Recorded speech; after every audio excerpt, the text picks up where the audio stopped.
আমার সাথে আমার স্বামী ফোনে কথা বলেনি। শাশুড়িকে ঠিকই কল দিত, কিন্তু আমার সাথে একটা দিনও কথা বলেনি। হসপিটাল থেকে রিলিজ দিয়ে বাসায় আসার পর আমি নিজে থেকেই কল দিলাম আমার স্বামীকে। ফোন ধরতেই সে একটাবারের জন্য জিজ্ঞাসা করেনি আমি কেমন আছি বা আমাদের সন্তান কেমন আছে। আমার স্বামী ফোন ধরেই প্রথম যে কথাটা আমাকে বলেছিল সেটা হচ্ছে, বিদেশে আসার আগে তোমার কাছে কয়েক হাজার টাকা রেখে এসেছিলাম, সেই টাকা তুমি কি করেছো, কিভাবে এবং কোথায় খরচ করেছো সেটার হিসাব এখন আমাকে দাও। আমি ফোনটা কানে রেখে তখন আমার স্বামীর কথাগুলো শুধু নীরবে শুনতেছিলাম আর নীরবে চোখের পানি ফেলতেছিলাম।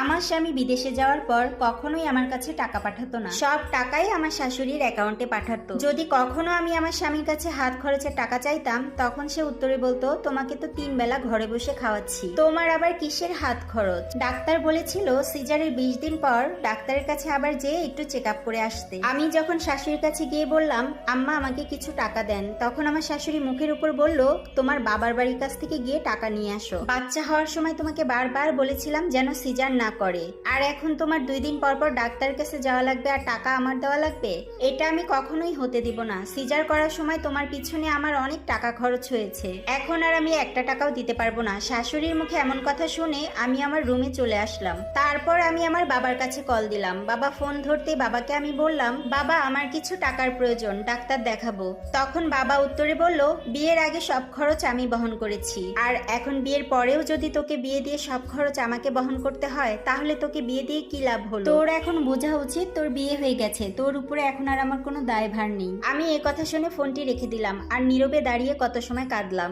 আজ যদি আমার বাবা আমাকে বলতো মা আমার কাছে টাকা নেই আমি দিতে পারবো না, তাহলেও মনটাকে একটু বুঝ দিতে পারতাম, কষ্ট লাগতো না। কিন্তু বাবা যখন বলল আমার প্রতি আর তার কোনো দায়ভার নেই, তখনই খুব কষ্ট পেয়েছি। বিয়ের পরে সত্যি মেয়েরা বাপের বাড়ি থেকেও পর হয়ে যায়। সিজারের পর 45 দিন খুব সাবধানে কাজ করতে হয়, কিন্তু সিজার করে বাসায় আসার পর থেকে আমার শাশুড়ি আমার উপরে কাজের মাত্রা অতিরিক্ত পরিমাণে বাড়িয়ে দিল।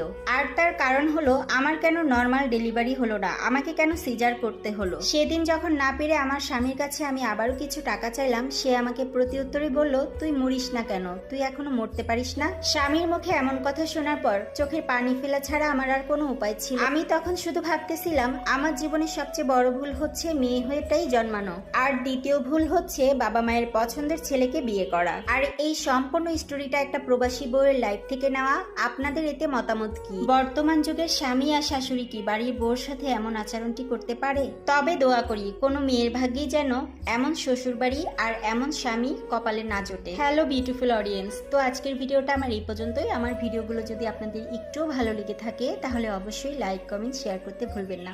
সবাই অনেক বেশি ভালো থাকবেন। আল্লাহ হাফেজ, দেখা হবে আবার নতুন কোনো ভিডিও নিয়ে।